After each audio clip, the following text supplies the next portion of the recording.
হযরত আবু হুরায়রা রাদিয়াল্লাহু তাআলা আনহু হতে বর্ণিত, তিনি বলেন, রাসূলুল্লাহ সাল্লাল্লাহু আলাইহি ওয়াসাল্লাম বলেছেন, যে ব্যক্তি কোনো মুমিন বান্দার পার্থিব বিপদসমূহ থেকে একটি বিপদ দূর করে দিবে, আল্লাহ তাআলা তার কিয়ামত দিবসের বিপদসমূহ থেকে একটি বিপদ দূর করে দিবেন।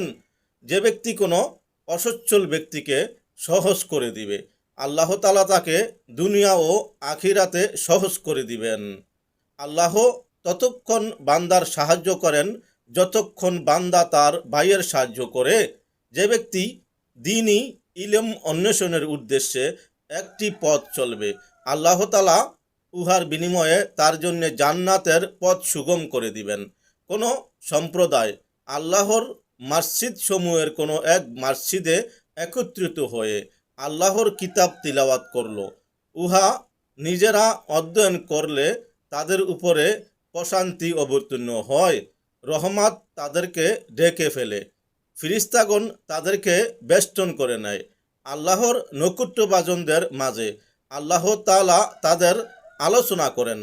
যার আমল তাকে পিছিয়ে দিয়েছে, তার বংশমর্যাদা তাকে এগিয়ে দিতে পারেনি। হাদিস সহিহ মুসলিম শরীফ।